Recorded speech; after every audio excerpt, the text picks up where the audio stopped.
retomando nuestras temáticas, podría decirse que ya casi vamos en la recta final, subiendo la intensidad de este estudio que hemos hecho del pensamiento de Pavel Florensky. Entonces nos vamos a colocar en la página 717, en el punto 2, que es el sacramento es muerte, donde en efecto íbamos ahora a ver esta dimensión fundamental, ¿no? Entonces comienza diciendo, el sacramento es muerte porque el encuentro con Dios requiere el sacrificio. Entonces ahí ya, digamos, hay un punto central que nos ayuda a entender las cosas, ¿no? ¿Por qué el sacramento es muerte? Porque en el sacramento, para empezar, se da un encuentro. Y este encuentro es justamente entre Dios y la criatura. Y se requiere el sacrificio. Y este sacrificio es el culto el que lo lleva a cabo. Entonces, aquí ya vemos dos aspectos fundamentales. En el sacramento, o cuando nosotros precisamente nos referimos al sacramento, tenemos que tomar en consideración tres aspectos. Uno, encuentro. El sacramento es una realidad de encuentro.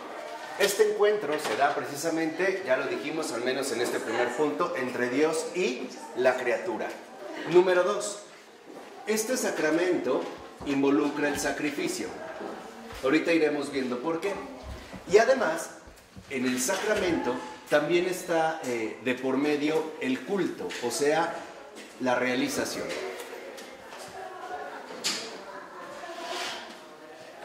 Entonces, para que nosotros podamos ir precisamente, ¿no?, ahondando en este aspecto, lo primero que tenemos que darnos cuenta es la dimensión amplia que en efecto implica el sacramento. Un encuentro entre Dios y la criatura, exige este encuentro un sacrificio, y este sacrificio es precisamente el que se lleva a cabo, el que realiza el culto. Dice Pavel Florensky, todo el culto tiene como contenido propio nuestra salida fuera de la esfera terrestre y la conducción a la esfera celeste.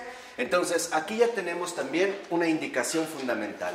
El sacrificio es la salida de nuestra dimensión terrestre.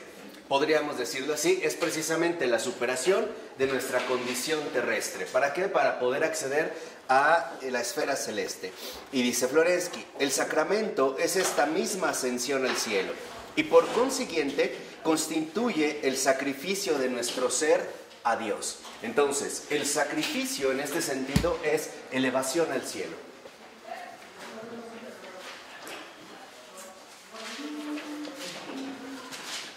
Entonces, cuando nosotros realmente vivimos el sacramento, lo primero que no debemos de perder de vista es que no se trata de algo inerte o de algo mecánico. Se trata de una realidad espiritualmente viva.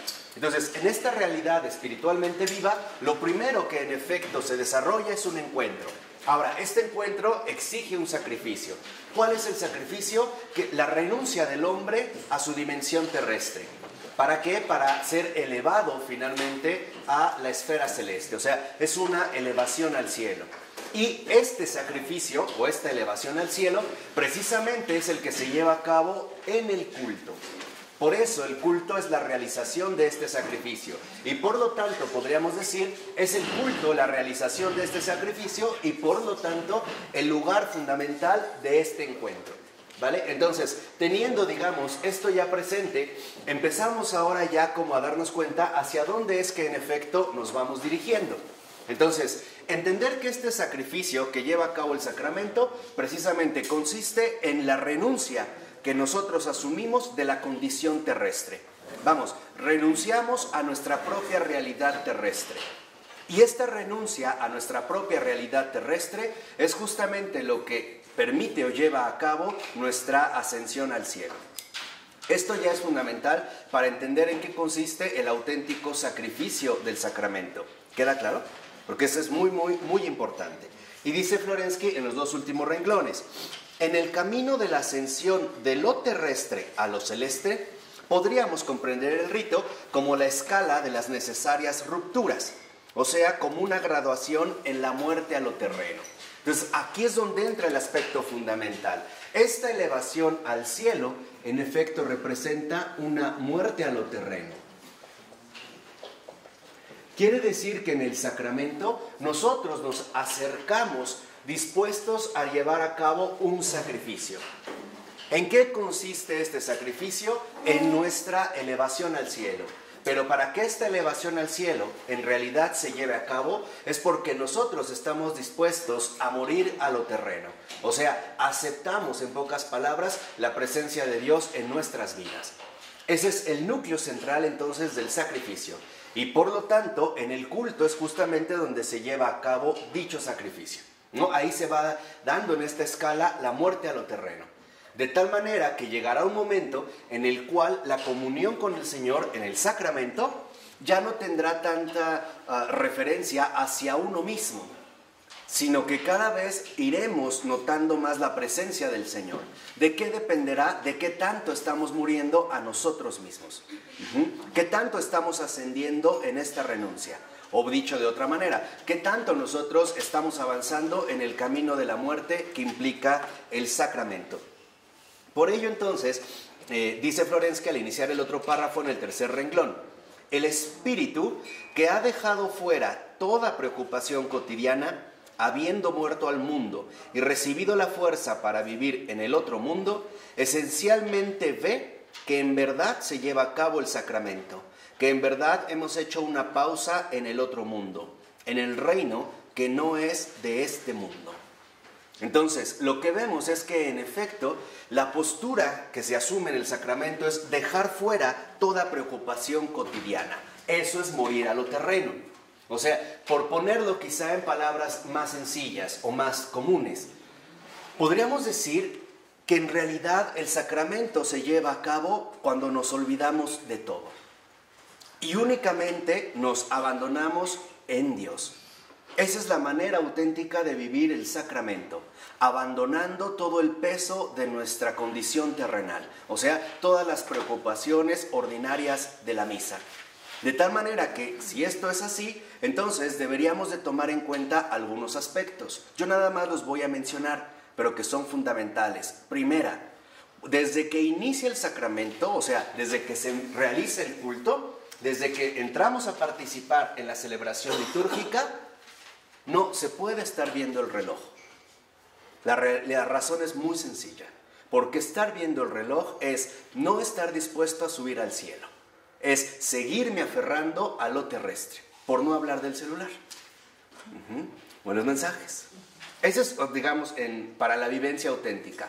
Segunda, estar muy alerta con el tipo de pensamientos que en esos momentos vienen a mi mente. Por ejemplo, si estoy pensando en otras personas, en qué voy a comer, si ya va a llover, etc., lo que tengo que hacer es romper esta secuencia de pensamientos y centrarme en lo que está ocurriendo. Y tercera, tener mucho cuidado con las distracciones, tanto exteriores como interiores.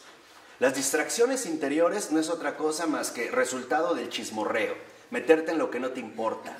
A ver quién llegó temprano, quién llegó tarde, cómo camina, qué zapatos trae, no te interesa. Tú no vas a eso. Tú vas a comulgar con el cielo. Y las distracciones interiores, por ejemplo, pueden ser pensamientos o emociones. Vamos a suponer que de repente es curioso que empieza la celebración litúrgica y te empieza a dar sueño. Pero acabó la misa y estás más despierto que nunca. Entonces, cuidado con estas distracciones. ¿Por qué? Porque justamente lo que buscan estas distracciones es que no mueras a lo terreno, que sigas aferrado a lo terreno, en último término, para que no seas elevado al cielo y por lo tanto para que no entres en una auténtica comunión con Dios. Entonces, cuidado con eso, ¿va? Dice en los 3 últimos renglones, dice Florensky, el mismo sacramento es para el alma una preparación a la muerte y a la transfiguración. La preparación de su capacidad de ser elevado al mundo celeste. Entonces, aquí Florensky da de lleno en un aspecto central. El sacramento, en tanto encuentro, sacrificio y culto o realización, en efecto constituye una auténtica preparación. Porque la única manera en la que nosotros vamos a poder encontrarnos con Dios es muriendo plenamente a lo terreno. Y por lo tanto, muriendo plenamente a nosotros mismos. Por eso es que hemos visto justamente el modo en el cual debemos de combatir sin tregua alguna todas las manifestaciones implícitas, explícitas, sutiles, toscas, groseras, etcétera, descaradas de la aceidad. Entonces, aquí ya es fundamental que nos tomemos muy en serio el sacramento, porque es este camino de preparación para en efecto ser elevados de manera plena al cielo. Entonces, cuando estamos en la celebración del sacramento, la celebración litúrgica, todo es para Dios y todo viene de Dios. Todo mi ser, todo lo que yo soy está enfocado en Él y en lo que ocurre. Ni siquiera debo yo de desviarme con si el Padre me agrada, no me agrada, es joven, habla fuerte, quedito, tampoco, porque es una desviación. Nosotros vamos a entrar en un profundo encuentro con el Señor. Y lo que nos está diciendo en este sentido Florensky es que la manera en la cual podremos nosotros realmente entrar al cielo es a través de la preparación ordinaria del sacramento. Dicho desde el punto de vista negativo, el que no se toma en serio el sacramento, no se toma en serio al cielo. Y por lo tanto, no está preparado para ingresar en él. ¿De acuerdo? Por eso es tan fundamental la vida sacramental. Dice al iniciar el punto 3. Repite Florensky una idea que ya había aparecido en el ensayo La santificación de la realidad, el carácter gradual del organismo sacramental. O sea, esta preparación, en efecto, es una preparación gradual. Es una preparación que nosotros vamos asumiendo poco a poco, según, en efecto, el nivel de intimidad que estamos consintiendo con respecto al encuentro con nuestro Creador y Señor. Entonces, se va dando una cuestión gradual. La elevación, en efecto, es una elevación gradual. No es algo en lo que vamos a entrar de manera inmediata. ¿Por qué? Porque ir muriendo a uno mismo es un proceso lento y complicado y doloroso. De hecho, esa es nuestra crucifixión. Estamos cada vez más, ¿no?, colocándonos en la cruz. Lo importante es, ¿por qué nos vamos colocando en la cruz? Para también compartir la resurrección. Y este es, digamos, parte de este proceso fundamental. Entonces dice, al iniciar la 719, dice el texto, el sacramento necesita las gradas, o sea, las gradaciones, los escalones del rito, porque de otro modo no sería salvador, sino destructor de la vida. Fíjense aquí este detalle, la gracia no podría penetrar en la vida cotidiana. La pregunta es muy sencilla, porque si realmente esta manifestación salvadora se revelara tal y como es, nos aniquilaría. ¿Por qué? Porque la santidad es incompatible con el pecado. Entonces, en el rito, también por así decirlo, el Señor nos va cada vez preparando más. ¿Para qué? Para entrar en una comunión definitiva con Él. O sea, en pocas palabras, esta muerte a lo terreno no es otra cosa más que la preparación fundamental para la vida eterna. Entonces, tomarse en serio el sacramento es tomarse en serio a Dios. Y por lo tanto, lo que es idéntico es tomarse en serio la salvación. Por eso les decía, no es un juego, ¿no? Es realmente una realidad de salvación. Vean lo que dice Florensky. El sacramento no sería salvador para la vida si el que lo recibe quedase despedazado por el carácter incondicional de la ontología sacramental. Incondicional, pero no correspondiente a la vida de todos los días. De este modo, la estructura del sacramento sería la de un huracán, que arrebataría de la vida en el éxtasis, pero no salvaría la misma vida. Acuérdense que también en este sentido, Florensky ya nos había recordado algo fundamental. Dios es muy considerado con nosotros. Entonces, nos va purificando y nos va elevando a Él, hacia Él, a través de una graduación que se va dando precisamente en el orden ritual. ¿Por qué? Porque en realidad no estamos en condiciones para recibirlo. Entonces, Él mismo nos va preparando de esta manera. Y dice, y quedarían en la vida solamente aquellos que están embebidos en las preocupaciones diarias y a cuyas profundas tinieblas no descendería nunca un rayo de la luz divina. Entonces, lo único que en realidad necesitamos hacer es cada vez manifestar una mayor disposición. Y esto es ir creciendo. Entonces, esta vida eterna es una adquisición, pero es una adquisición gradual. O sea, en pocas palabras, se requiere una auténtica preparación, que está dada precisamente en la realidad del sacramento. Por eso, si vemos en la nota 81 de esta página, a partir del cuarto renglón, dice Florensky: sin embargo, la función del culto no es mostrarnos el sacramento reduciendo a cenizas nuestra fragilidad, sino salvar esta fragilidad. Entonces, lo que vemos es que Dios no quiere anular nuestra fragilidad, la quiere salvar. Quiere precisamente rescatar esta fragilidad, ponerla en comunión con el mundo divino, para ser iluminada, dirigida y curada por Él. Entonces, esta vida eterna, en efecto, es una preparación gradual, pero es una preparación gradual que no anula nuestra propia debilidad, sino que la va corrigiendo, la va finalmente fortaleciendo, la va curando. ¿Por qué? Porque aquí vemos un aspecto sumamente central. La herida más profunda del pecado es justamente romper con la comunión con Dios. Y entonces el mismo Señor se va a ir a esta herida de fondo. Esta debilidad para nosotros es el medio de curación que Dios emplea para llevarnos a su comunión. Entonces, lo primero que podemos decir aquí es: la obra salvadora que el Señor lleva a cabo a través del sacramento no es una obra superficial, es una obra esencial. ¿Por qué? Porque se dirige ante todo al núcleo mismo de nuestra separación, a la herida que el pecado ha dejado en nosotros, sumiéndonos en una tal debilidad que prácticamente resulta imposible retornar a la comunión con Dios. ¿Estamos de acuerdo en este punto? Entonces, de ser esto así, como de hecho así lo es, lo que vemos es que entonces el sacramento no es más que el medio de curación de nuestra herida fundamental, que justamente será el puente con el cual nosotros iremos recuperando poco a poco la comunión con nuestro Señor y Creador. Esto es tan fundamental que, dicho sea entre paréntesis, así es como se vive la auténtica santidad. La santidad no depende precisamente de los milagros, por ejemplo, que alguien llegue a realizar. Ese no es el verdadero foco de la santidad. La santidad se vive a partir de que la obra entera de Dios está concentrada en nuestra debilidad.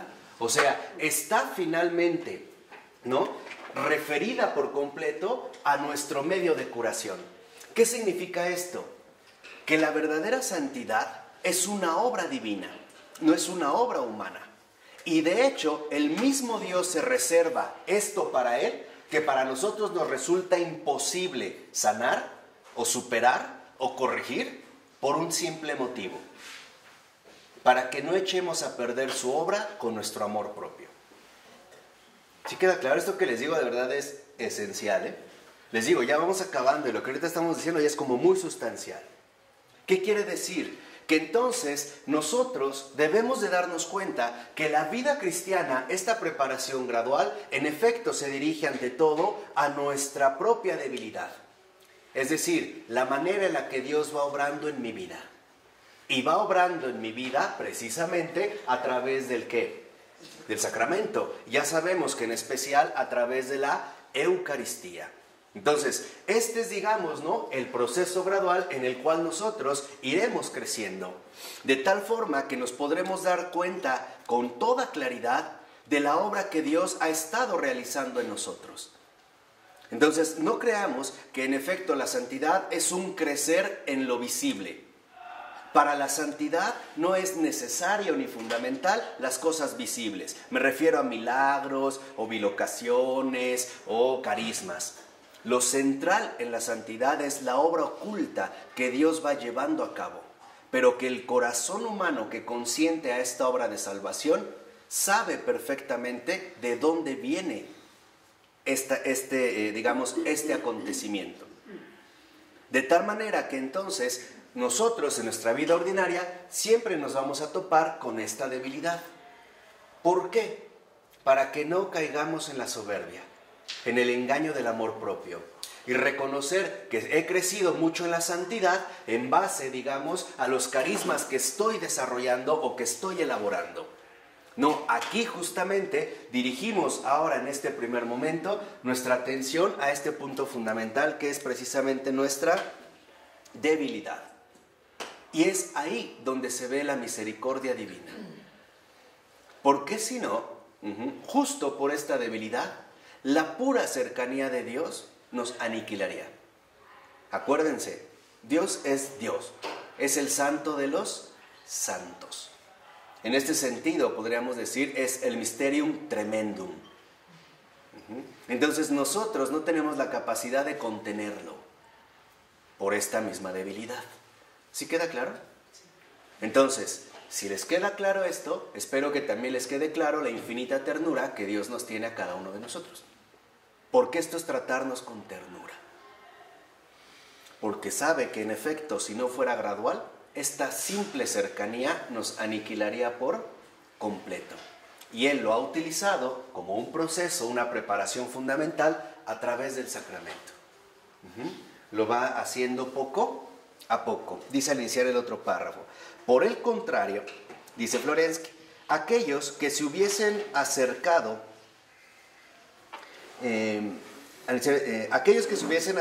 al fuego destructor del sacramento no permanecerían en la vida. El sacramento supondría su muerte. ¿Por qué? Porque nadie puede ver el rostro de Dios y no morir. Y más nosotros, que tenemos esta herida precisamente tan profunda. Por ello es que dentro de esta dinámica, lo que nosotros vamos haciendo es una muerte. O sea, nos vamos preparando cada vez más a la muerte a lo terreno, hasta que alcancemos finalmente esta acogida plena que Dios lleva a cabo. Dice la 720 Florensky a partir del segundo renglón: desligados de los lazos humanos, nos situaremos cara a cara ante el otro mundo. Y esto es el sacramento en su sentido originario, el sacramento como misterio, el misterio de la muerte. Entonces, nosotros en esta preparación gradual, justamente nos estamos preparando para el otro mundo, o sea, el cielo, o sea, Dios. Por eso yo les dije aquí desde el inicio que no podemos perder de vista que el sacramento es un encuentro. Y es justo el camino que el Señor nos ha dado, Él mismo, para irnos curando y finalmente estar perfectamente accesibles para el otro mundo. ¿Por qué? Porque Dios nos quiere con Él. Y ya aclaremos algo, el cielo es Él, no es un lugar, como lo solemos suponer. Un jardín muy bonito donde vamos a estar todos juntos haciendo un picnic, ¿no? Sin sufrimientos ni nada, con un arco iris y jugando unos con otros. Eso es un engaño, porque eso es dejar de lado a Dios. Entonces no queremos a Dios, queremos pasarla bien. Aguas con esos engaños. El cielo es Él, no hay nada más grande que Él. Por eso si a mí, por ejemplo, me dan a escoger entre Dios y el cielo, Dios, yo no quiero el cielo, yo lo quiero a Él. Ese es el punto central hacia el cual nos dirige, o sea, a un verdadero encuentro. Dice 2 renglones abajo, la iniciación que la muerte conlleva, que ella misma es, está mediada por el sacramento, que se podría comprender, recordamos, como la escala de las necesarias rupturas, como una graduación en la muerte a lo terreno. Entonces, mientras más nosotros nos tomamos en serio al sacramento, más rupturas estamos asumiendo. Hasta que en efecto llega un momento en el que el simple hecho de participar del sacramento anula todo lo demás. Se olvidan las preocupaciones, las distracciones, los cambios de humor. Ya no hay estas distracciones. ¿Por qué? Porque ya estoy más muerto a lo terreno que antes. Pero este es un proceso. Por ello no es casual que pueda haber personas que justo por no haber asumido esta dinámica de la vida sacramental, al principio, al menos al principio, la misa les resulta terriblemente aburrida e insoportable, incluso larguísima, se les hace larguísima. Pero mientras más avanzan en este encuentro con Dios, llegará un momento en el que esto que al principio les parecía larguísimo, después les parece cortísimo. Y llegará el momento en el que si en un principio les costaba ir a misa, después ya no pueden vivir sin ir a misa. Y aquí vamos viendo esta altura, ¿no? Aquí vamos viendo precisamente este crecimiento. Entonces, lo que vemos es que empieza, por ejemplo, a hacer ya esta reflexión sobre la muerte que estamos ahorita mencionando, como iniciación en este misterio, y lo hace acerca un estudio sobre el himno de Filipenses 2, y dice al iniciar la cita, ¿no? El hombre muere una sola vez en la vida, y por eso, fíjense, no teniendo experiencia, muere de un modo infeliz. Fíjense aquí ya este centro fundamental ya, porque de verdad nuestro padre Pavel Florensky, yo creo que está muy agradecido y nos está dando más tesoros. Y es el final más, no más a lo esencial. O sea, el derroche, ¿no? El que habíamos hablado de la gracia. Hay que aprender a morir. Para morir se requiere experiencia. Entonces, lo que vemos es que esta preparación gradual es justamente una experiencia. Y es una experiencia de muerte. Las rupturas con respecto a nuestra realidad terrena. Para ir viendo un poco más hacia dónde se dirige, en efecto, la vida sacramental nos va preparando para anular todos los apegos terrenales que tenemos. Porque es justamente a lo que estamos apegados. Comenzando por mis posturas, pensamientos, emociones, pasando también, por ejemplo, a la gente que me rodea, mis hijos, mi esposo, mi patria, mi casa, todo lo demás. Entonces, esta experiencia de muerte, si no queremos tener una muerte infeliz, el sacramento nos las va a otorgar. De tal manera que al morir, bien experimentados en la muerte, o sea, bien entrenados en el sacramento, no nos costará nada dejar la tierra, porque ya nuestro corazón ya no está en la tierra. ¿Dónde está? En el cielo. En el cielo. Ahí es cuando uno muere con paz. Entonces, cuando una persona muere sumamente angustiada, preocupada, atemorizada, es porque no tuvo una preparación.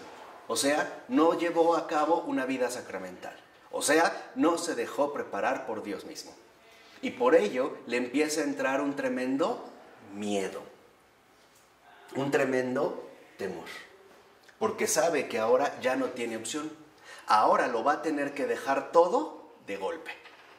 Y esto es mucho más difícil que irlo dejando poco a poco. Dice a continuación Florensky, el hombre no ha aprendido a morir y su muerte adviene a tientas, en tinieblas. Fíjense. Esta experiencia de muerte es un aprendizaje. Nos vamos desprendiendo de nuestros lazos terrenales, en los cuales en efecto estamos inmersos. Pero estas rupturas no se llevan a cabo de una manera tajante, sino que se van llevando a cabo poco a poco. Es lo que les dije. Si en un principio me costaba dejar a mi familia por ir a misa, después ya no me cuesta ningún trabajo. O sea, en pocas palabras, ya soy más libre. ¿Qué quiere decir? Ya estoy más preparado para el cielo. Cuando esté dispuesto a dejarlo todo por Dios, puedo morir feliz. Porque ya nada me va a ¿qué? Atar. Entonces, aquí es cuando entendemos qué significa el renunciar. Renuncia a ti mismo. O sea, renuncia a todos estos vínculos terrenales que en efecto se han ido generando a lo largo de tu vida. Y nosotros podríamos decir, ¿pero qué entonces Dios nos está tomando el pelo? ¿Por qué me pide que renuncie a algo que forma parte de mí? Por una simple razón, porque vamos a morir. ¿Sí se explica lo que quiero decir? O sea, el Señor no es cruel. El Señor sabe que como seres heridos por el pecado vamos a morir. Y por lo tanto, Él mismo quiere ayudarnos a ir adquiriendo un aprendizaje de nuestra propia mortalidad. Porque sabe que la muerte nos destroza completamente. Bueno, hay personas que solo de pensar se asustan. Con solo pensar que van a morir, se asustan. Ah, no, y mis hijos, ¿y quién va a calentarles los hot cakes? Y no sé qué tanto, y entonces, ¿quién va a preparar el pavo en Navidad? Y pura tontería. Solo de pensar. Por eso hay mucha gente que dice, no, ay, no, yo no quiero hablar de la muerte. O hablan, ay, se murió, ay, no, yo toco madera, y no sé qué tanto están haciendo. Pero se nos olvida algo. Todos vamos a morir. Lo que el Señor nos dice es, estén preparados. Y estén preparados significa, yo los preparo. Porque yo, a través del camino de la muerte, yo los voy a dirigir, ¿a dónde? A la vida eterna. ¿Ok? Entonces, dice a continuación, pero la muerte, como cualquier otra actividad, precisaría de una práctica. Para morir de un modo plenamente feliz, es necesario saber cómo morir. Es necesario adquirir el hábito de la muerte. Hay que aprender a morir. Entonces, para Florensky queda claro que este aprendizaje, en efecto, forma parte de la sabiduría. Hay que ser sabios. Hay que aprender cómo morir. Hay que, en efecto, ¿no?, adquirir el hábito de la muerte. Ahora, ¿cómo se va adquiriendo de manera central? A través del sacramento. ¿Y cómo lo vamos a reforzar? ¿Cómo podemos nosotros reforzar este hábito de morir? Con las pequeñas renuncias cotidianas. Así de sencillo. O sea, no dejarme arrastrar por mis propios caprichos. Haciendo estas pequeñas renuncias. Por ejemplo, si en algún momento yo decido tomarme 3 Coca-Colas, me voy a tomar 2. Y así empiezo ¿a qué? A morir. Y le vamos subiendo el nivel. Si de repente soy una persona boca floja, lengua suelta, por no decir chismosa, lo que voy a empezar a morir es, no voy a dejar que mi lengua me domine. La voy a empezar a frenar. Esto es aprender a morir. Como un refuerzo de nuestra vida, ¿qué? Ordinaria. Otro ejemplo muy sencillo. Siempre está la misma persona en la esquina de mi casa pidiendo dinero y ya me tiene harto. Entonces ya decidí no dar. ¿Cómo voy a morir a eso? Ahora le doy. Y así voy a ir ejercitando la renuncia. Entonces, es una sabiduría de renuncia, 1.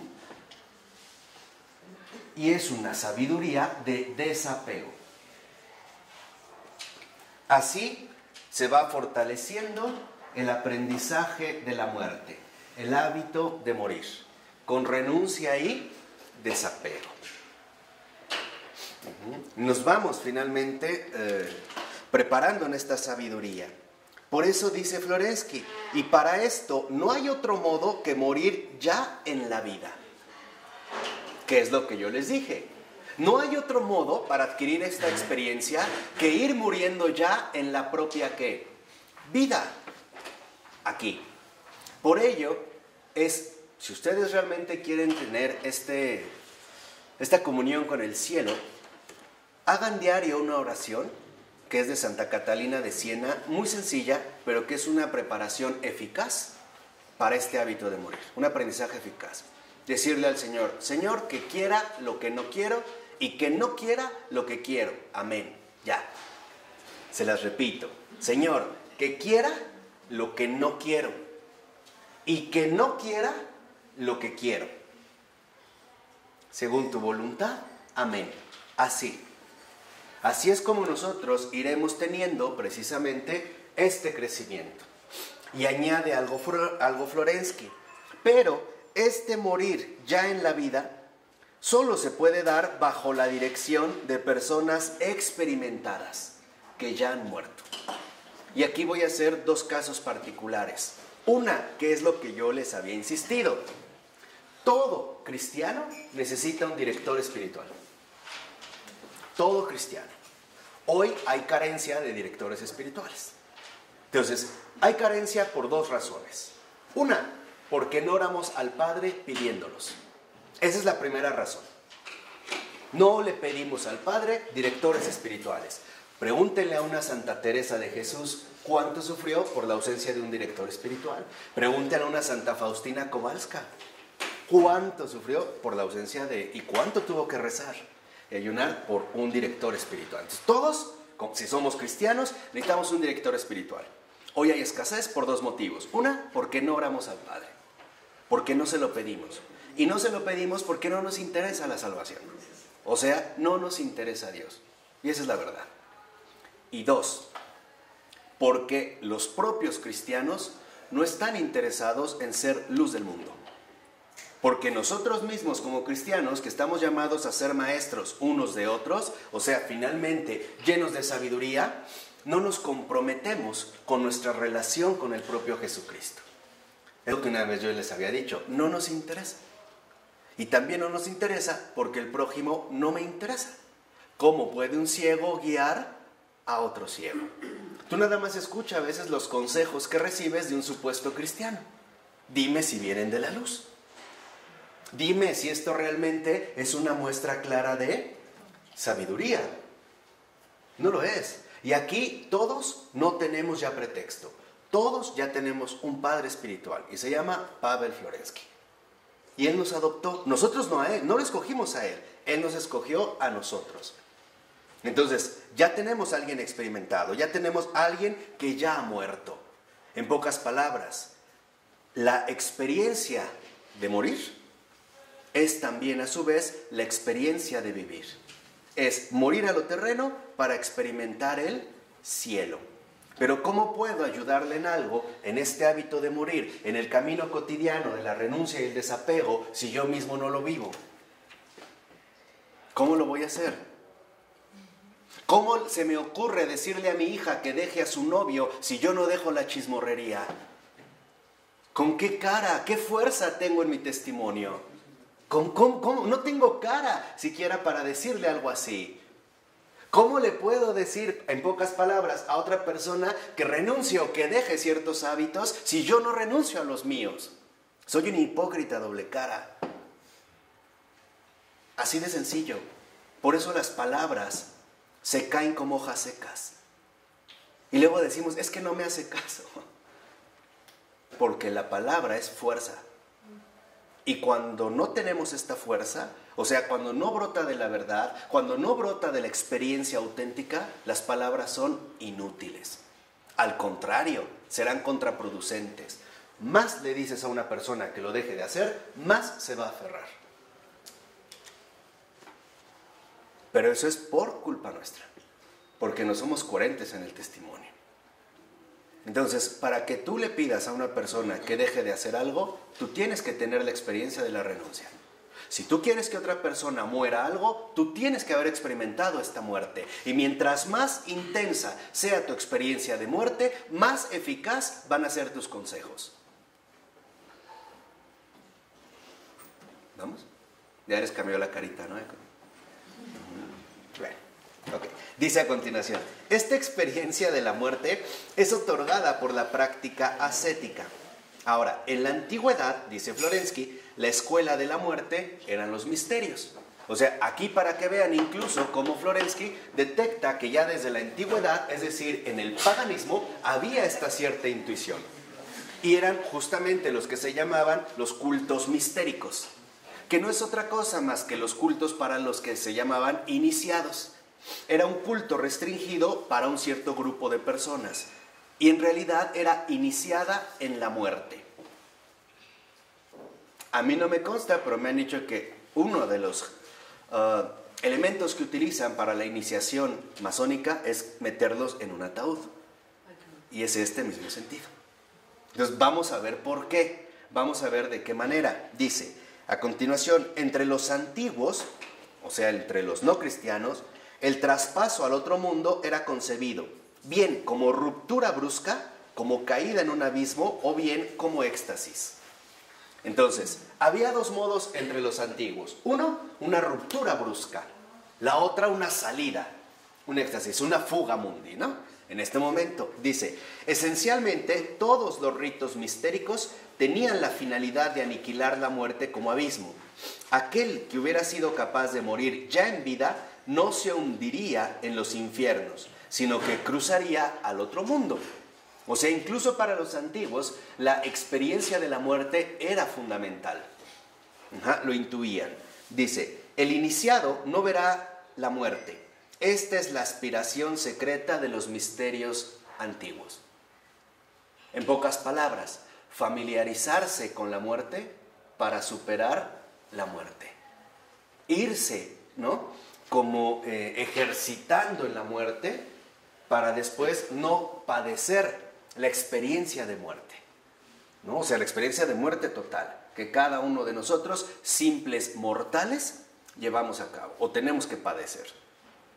Por ello, por ejemplo, para los griegos, la única diferencia entre los dioses y los hombres es que los dioses eran inmortales. Es la única diferencia esencial. Por ello, los hombres van a buscar ser como dioses. ¿Cómo? A través de alcanzar la inmortalidad. ¿Cómo la van a poder alcanzar? De acuerdo con los griegos, a través del recuerdo permanente de las hazañas realizadas. Por eso, para ellos, la narración era un medio de perpetuación. Era entrar a formar parte precisamente de la inmortalidad. Por eso, para ellos, las grandes hazañas son de aquellos hombres que justo por haber roto con las limitaciones del tiempo, iban a ser recordadas perpetuamente. Por eso se hablaba de un Aquiles, un Proclo, etcétera, etcétera, etcétera. Por eso aparecen los héroes mitológicos. Justamente porque consideraban que era la única manera de poder vencer la muerte. O sea, para ellos, en este sentido, alcanzar la inmortalidad. O bien, superar el olvido. El hundirse en el olvido, ¿no? Dice a continuación, no para permanecer eternamente en este mundo de aquí, sino para acoger la muerte de un modo diverso al del no iniciado. Entonces, para el iniciado, morir no es lo mismo que el tipo de muerte que lleva a cabo el no iniciado. Ya ha habido, digamos, una iniciación distinta. Dice, para el no iniciado, la vida de ultratumba constituye una región absolutamente nueva, en la que no es capaz de orientarse, en la que se encuentra como un niño recién nacido, sin tener experiencia y en ausencia de guía. Entonces, aquí tenemos otro detalle. Esta sabiduría requiere guía. O sea, maestros de vida. O sea, discípulos de Cristo. O para ponerlos realmente más sencillo, cristianos. Auténticos cristianos. Dice a continuación, al iniciado este país le es ya conocido. Él ya ha estado aquí, ya lo ha contemplado, aunque haya sido desde lejos y bajo la guía de gente experimentada. Él conoce, el iniciado, ya todos los caminos y encrucijadas del reino del más allá, y accede a él no como un niño impotente, sino como un joven, e incluso como un hombre adulto. El iniciado, como decían los antiguos, conoce el mapa del otro mundo, y sabe qué nombre tienen las cosas del más allá. Y por eso él no se perderá ni se extraviará allí donde el no iniciado, cuando vuelva en sí después del profundo desvanecimiento espiritual, por lo inesperado de la sacudida y por la falta de experiencia, no sabrá cómo proseguir ni tiene qué hacer. O sea, incluso en los antiguos se buscaba alcanzar un entrenamiento, estar preparados precisamente para esta muerte. De tal forma podríamos decir que para el iniciado lo fundamental es que la muerte ya no los tomaba por sorpresa. De alguna u otra manera ellos ya se sentían familiarizados, cosa que precisamente no ocurría con el no iniciado, o sea, con la mayoría de la gente, casi con todos, salvo estos círculos de iniciados. Dice, este traspaso al otro reino, bien durante la vida o bien en su final, es llevado a cabo por las arpías. O sea, los demonios, o según nuestra acepción, los ángeles del éxtasis. Transportan allí al alma por medio del arrobamiento, le sacan de sí.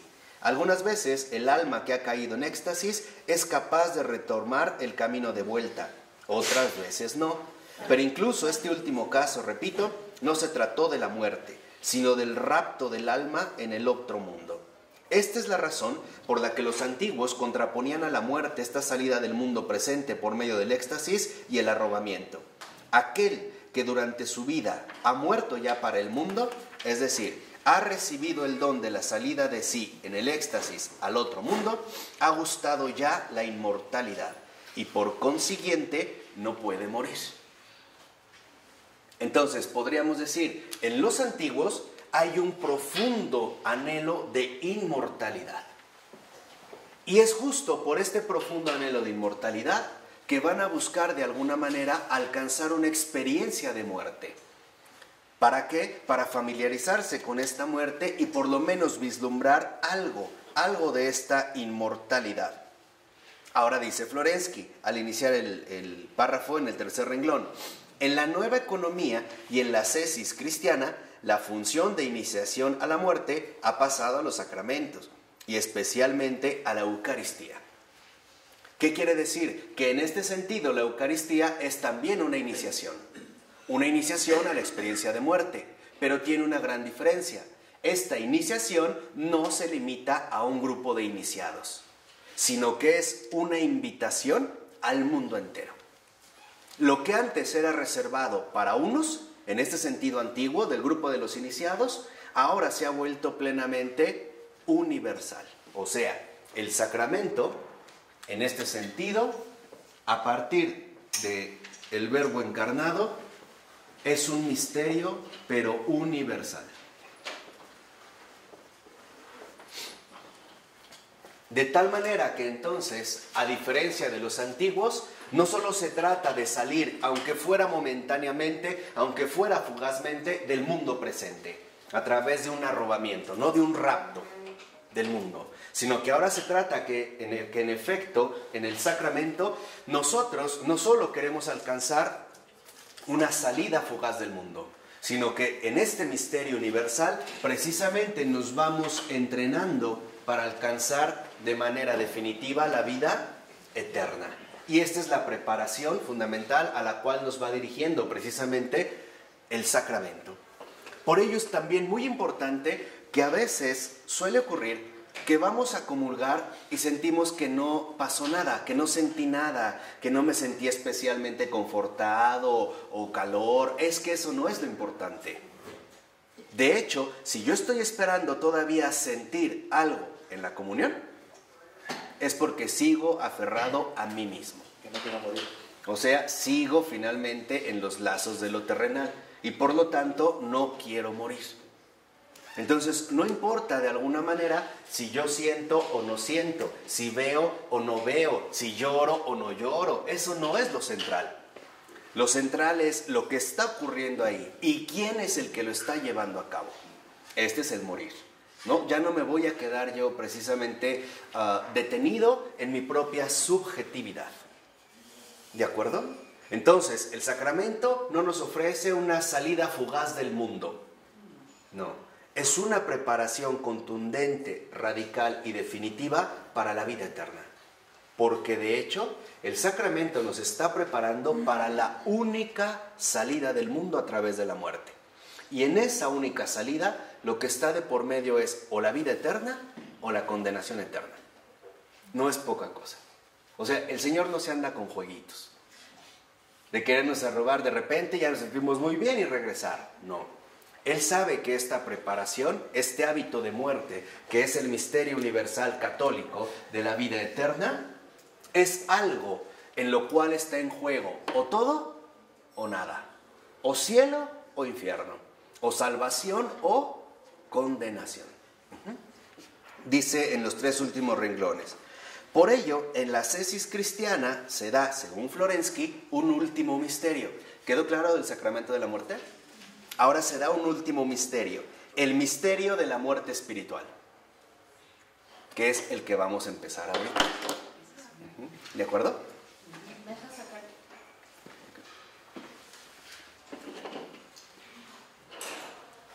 Entonces, en este primer punto ya vimos el sacramento o la muerte, ¿no? Este proceso de muerte a través del sacramento. Verónica Giuliani. Gracias. Santa Verónica Giuliani, tienen experiencias místicas extraordinarias, pero ella, por ejemplo, se sometía a sí misma con rigor. Ejemplo, ayunaba y empezaba a sentir hambre, ¿no?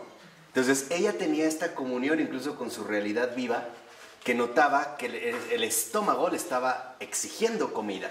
Entonces ella le decía, o te callas o te dejo más días sin comer. ¿Y saben qué hacía el estómago? Se callaba. ¿En serio, No, sí, en serio. Este es ascesis, esta es disciplina que todos deberíamos de llevar. Bueno. Ok, ahora fíjense. Vamos a hablar precisamente del misterio de la muerte espiritual. Entonces, ya vimos esta preparación o hábito de morir que nos ofrece el sacramento como un gesto de infinita ternura de nuestro Creador. Ahora, nos vamos a concentrar en el misterio de la muerte espiritual.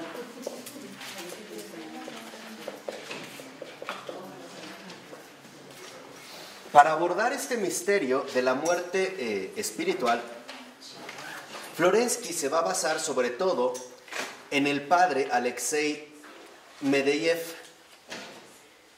¿Por qué? Porque literalmente en el padre Medeyev o Meyev, el día de su muerte encontraron un escrito en su mesa. Y este manuscrito que él había dejado lo deja a la manera precisamente de un testamento, ¿no? Entonces, al leerlo, precisamente para Florensky, este documento es fundamental para la comprensión de la propia espiritualidad. ¿Por qué? Ajá, el padre Alexei Medeyev. ¿Y por qué es fundamental para la comprensión de la espiritualidad? Porque da mucha luz acerca de misterios esenciales. Entonces, por ejemplo, en la 723, más o menos 6-7 renglones de que inició la página, dice, comenzando por lo del misterio, dice Florensky, los misterios son accesibles a algunos, pero de modo que se evite la mirada de los que de todas formas no comprenderían lo revelado. Entonces, en este sentido, el misterio o los misterios son dados a algunos. Pero al darlos a algunos, se reserva, digamos, que estos misterios sean visibles a todos. ¿Por qué? ¿Por egoísmo? No. ¿Por elitismo? No. Sino porque no todos estarían preparados para comprender estos misterios. Y nosotros lo hemos vivido. Simple y sencillamente, cuando un santo empieza a tener manifestaciones carismáticas, lo primero a lo que se expone es a la incomprensión, ¿no? Como a Santa Faustina, que de loca, esquizofrénica, disparatada, no la bajaban. Entonces, ahí hay una reserva. Se da a algunos y no a todos. No a estos que no comprenderían finalmente esta revelación. Y dice como 5 renglones antes de acabar el párrafo. Ahora, el comentario que hace Florensky de este escrito del padre Medeyev ofrece en efecto una sorprendente meditación sobre la muerte, la dormición y la conciencia objetiva de sí que recibe el hombre cuando muriendo a sí mismo pasa desde aquí abajo en Cristo de la muerte a la vida. Entonces, primer punto central que aquí hay que destacar es que esta muerte espiritual en efecto nos conduce a una conciencia objetiva. Y ahí estaría dado, por así decirlo, el primer paso. Dice al iniciar el otro párrafo. Se trata, en el segundo renglón, la hipótesis que acepta Florensky es que, dice Florensky, en vísperas de su muerte, el padre Alexis ha redactado un discurso fúnebre sobre el padre Alexis. En pocas palabras, ha muerto de tal manera a sí mismo el padre Alexis que puede hablar con toda objetividad de sí mismo. Dicho de otra manera, ha renunciado de tal grado a lo terrenal que puede verse a sí mismo fuera de sí, contemplarse a partir de una conciencia objetiva. O sea, ha muerto realmente a sí mismo. Ese es el primer paso de la muerte espiritual.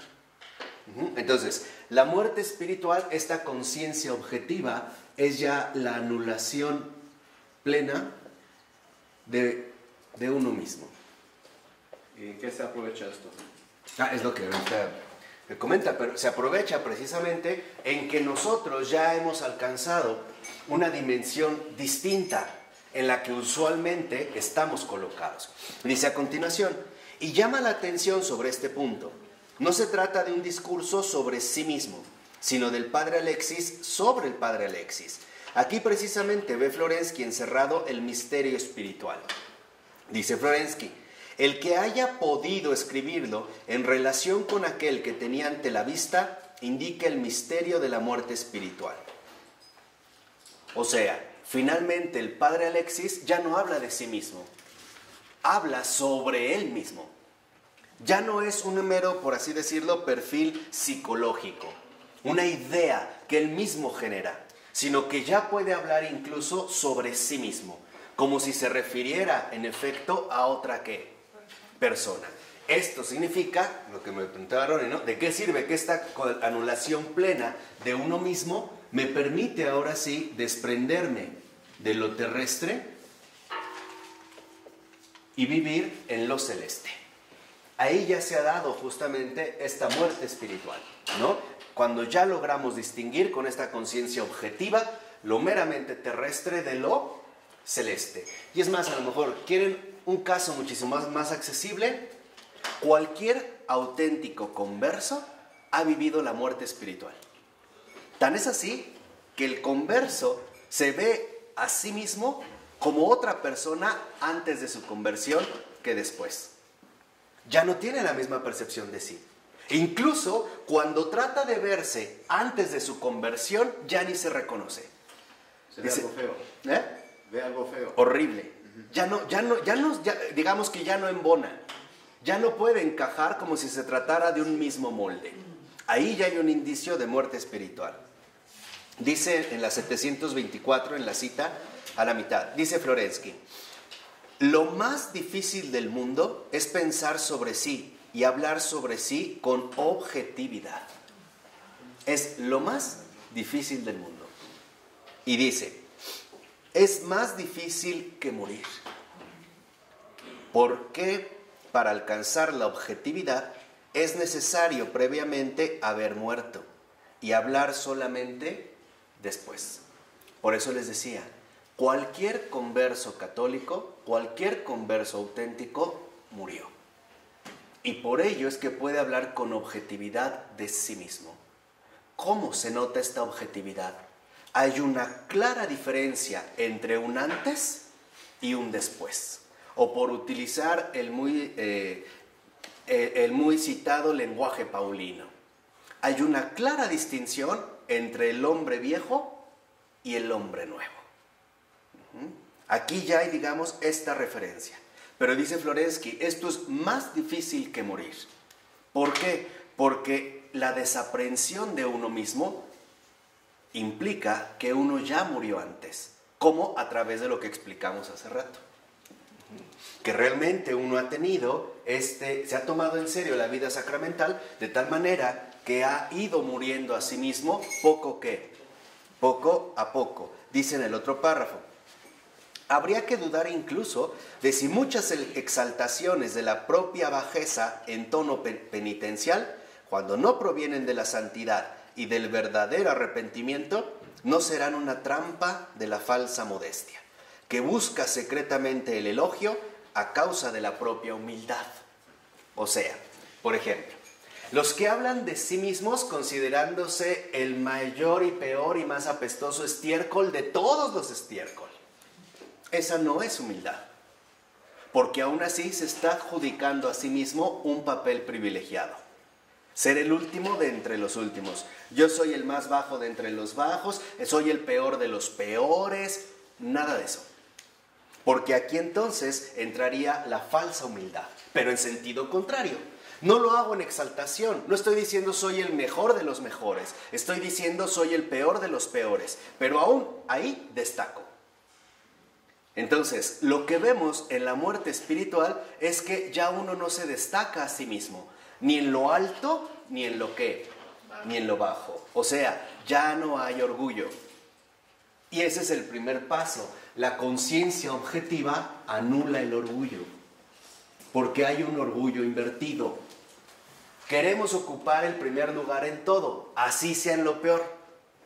Pues yo soy el peor de los peores, soy el más irreverente, soy el más blasfemo, el más indigno. Esto en realidad es falsa modestia. Y aparte es hipocresía. No, sí, es un orgullo invertido, ¿no? Se quiere presentar con una capa, una pintura, ¿no? Una pátina de falsa devoción. No, simple y sencillamente reconocer que yo soy pecador como cualquiera. Eso es lo que a mí me puede ayudar a mantenerme en una línea, ¿no? En una cordura auténtica. Entonces, en este primer paso, precisamente, vemos que cuando realmente se da el arrepentimiento, lo que destaca no es mi bajeza, sino la grandeza divina. Ese es el verdadero arrepentimiento. Cuando uno ha experimentado el arrepentimiento, no es haber experimentado con amargura la gravedad de la falta cometida. Eso es orgullo. Es haber experimentado la grandeza de la ternura divina, o sea, el perdón de Dios. Esa es la auténtica experiencia del arrepentimiento. Por eso dice Florensky, en el arrepentimiento más sincero de las personas que no son espirituales, se mezcla el veneno que consiste en felicitarse por su propio arrepentimiento. Ahí entra, ¿no? Digamos, el veneno sutil del propio orgullo. Ahora me enorgullezco de que por fin me arrepentí de esta cuestión grave. O sea, en pocas palabras, la atención sigue puesta en mí. Dice al iniciar la otra cita, dice Florensky, es necesario efectivamente morir y cortar todos los hilos que nos atan con satisfacción al yo. Esta es la muerte espiritual.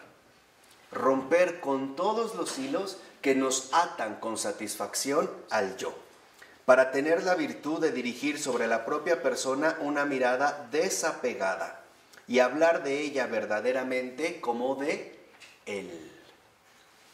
Ya no soy yo, es él, es otro.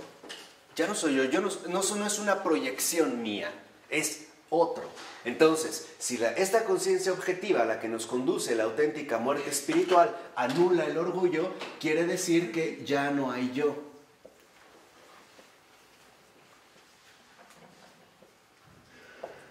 Sino que aparece él.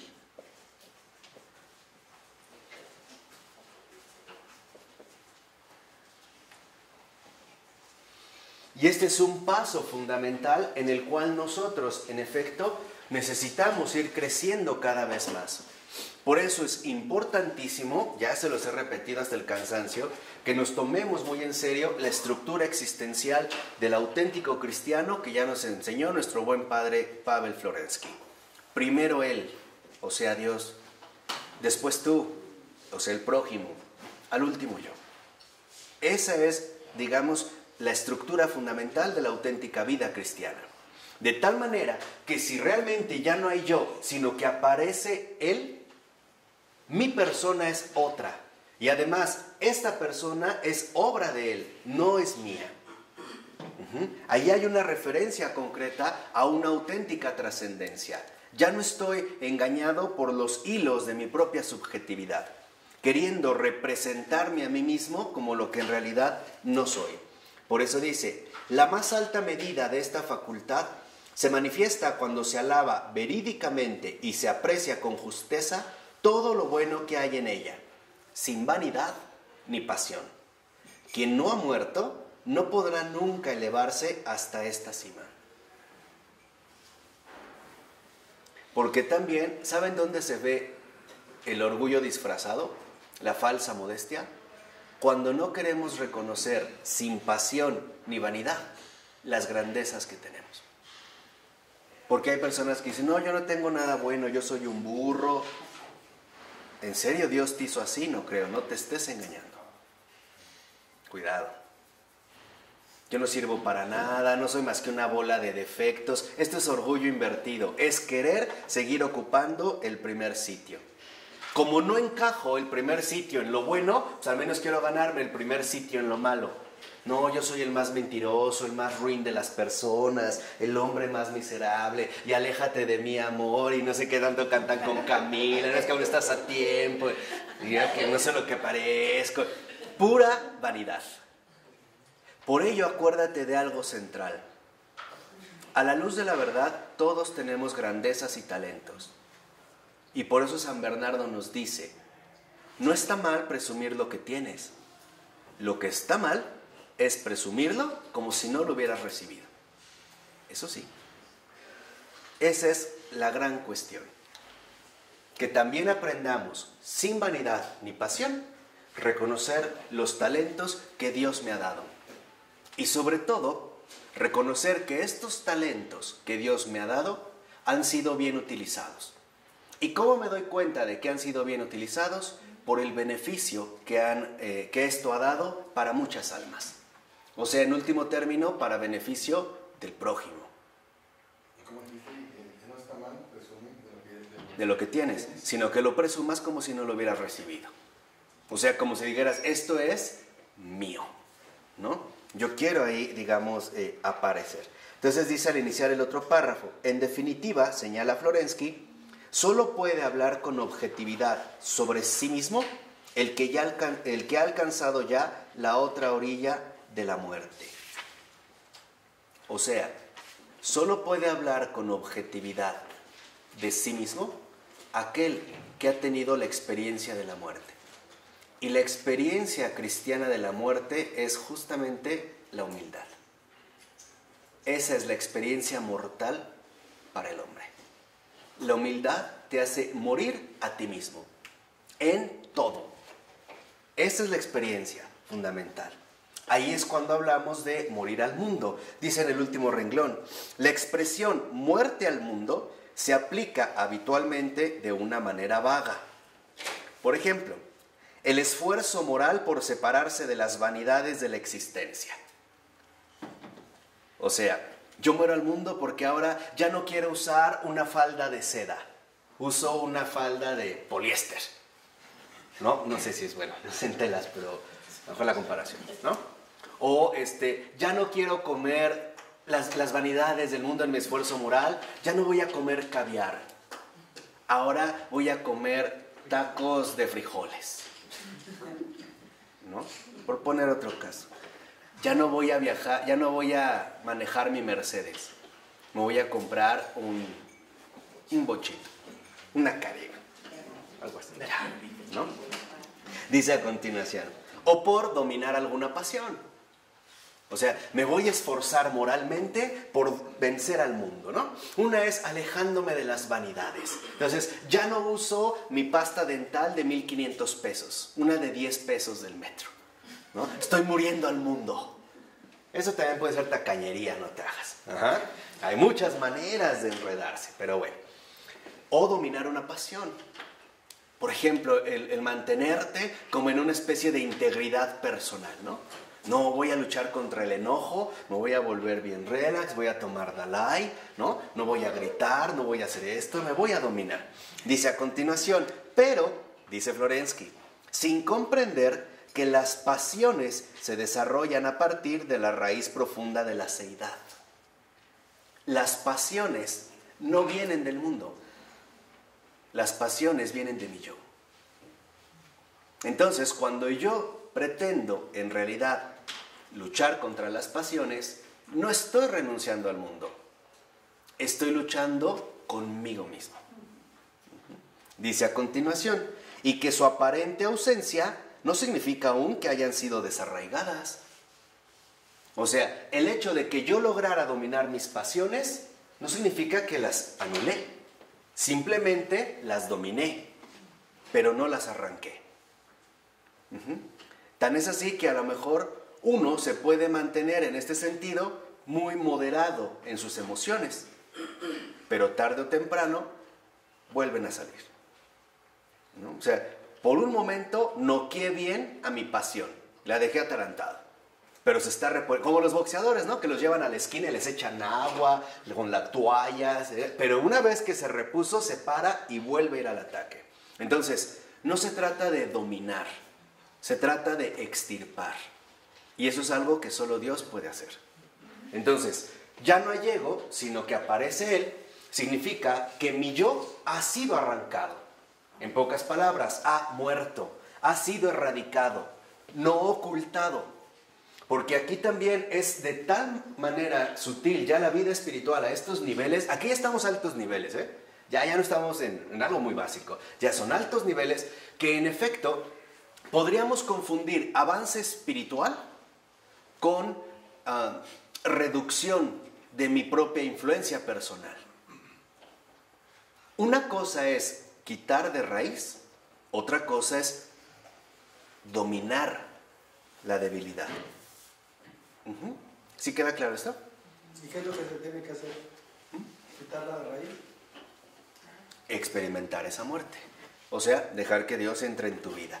Por eso dice a continuación, la raíz del pecado es el yo pecaminoso. De tal manera que entonces, en efecto, lo que vemos es que el yo, aquí está la raíz del pecado. Por eso el Señor no nos quiere quitar nuestros pecados. Esto ya está hecho. Lo que quiere es arrancar la raíz de este pecado.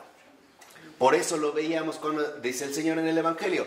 No es lo que viene de afuera lo que ensucia al hombre, ¿se acuerdan? Sino lo que sale de él. Por eso menciona, el que ve a una mujer, un hombre que ve a una mujer con lujuria, ya pecó. ¿Por qué? Porque el pecado no se está cometiendo al nivel externo o visible, sino que se está cometiendo de raíz. O sea, me estoy engolfando, me estoy revolcando con mi propio yo. Aquí es donde está la raíz del pecado. Entonces, ¿qué es lo que ocurre? Si el Señor va matando al yo, por lo tanto, la raíz del pecado también va ¿qué? Desapareciendo. Y entonces empezamos a ver paulatinamente cómo del pecado se va pasando a la ¿qué? A la santidad. Exactamente.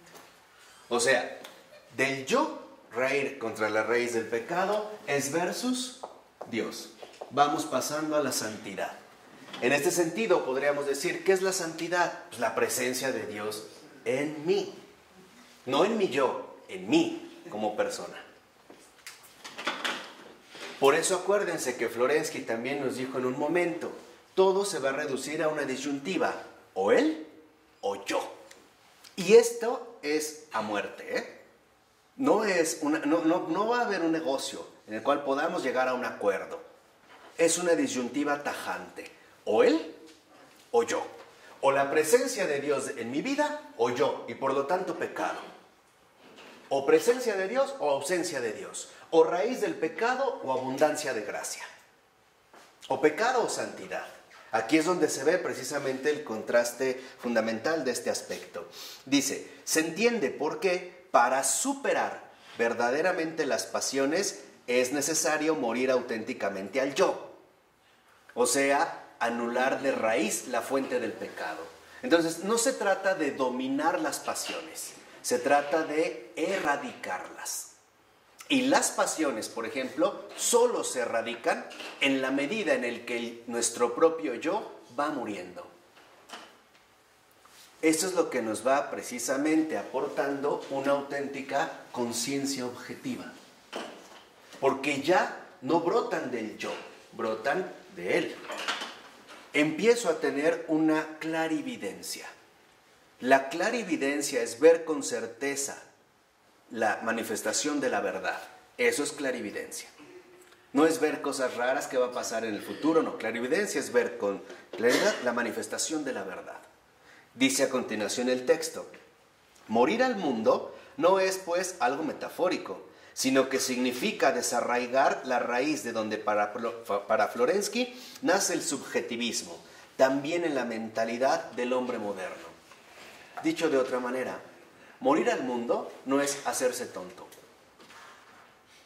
no es crecer en la hipocresía. Me comporto de una manera, pero interiormente soy otra persona.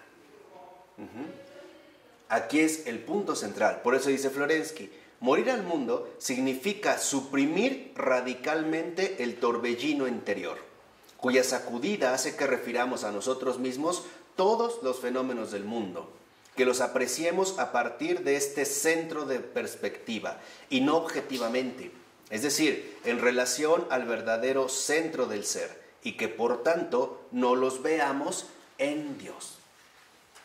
Entonces, si se anula el yo y por lo tanto la raíz del pecado, y realmente aparece la manifestación de Dios aquí, es decir, en esta anulación de raíz, entonces ya nuestro punto de referencia es objetivo. Ya no viene precisamente de mí, ya viene precisamente a partir de Él. Ya no hay un yo que está interfiriendo, sino que en este sentido podríamos decir, Dios justamente va ganando la batalla. Mientras más se anula el yo, la raíz del pecado, por lo tanto también cada vez más quedará anulado el ¿qué? El orgullo. Y por lo tanto creceremos cada vez más en la muerte espiritual. Dice, ¿dónde me quedé? Ah, sí. Dice al iniciar la cita, en nuestra percepción torcemos siempre el orden de la creación y violentamos el ser, haciendo de nosotros mismos el foco artificial del universo, sin considerar la verdadera relación de todos los fenómenos en el centro. Es más, incluso este fundamento absoluto del mundo lo apoyamos sobre nosotros mismos, como un satélite y una circunstancia al servicio de nuestro yo. En pocas palabras, tendemos a poner todo al servicio de nuestro yo, a someter al mundo, a las personas y a Dios a mi propio yo. Y sobre todo como hombres modernos. Tú nada más escucha cómo la gente habla. Te lo dice muy fácil. Bueno, yo creo, yo opino, no sé los demás, pero en mi opinión, yo digo, ¿por qué siempre estamos sacando este yo? Porque el que saca mucho el yo nos está mostrando cuál es su centro de referencia.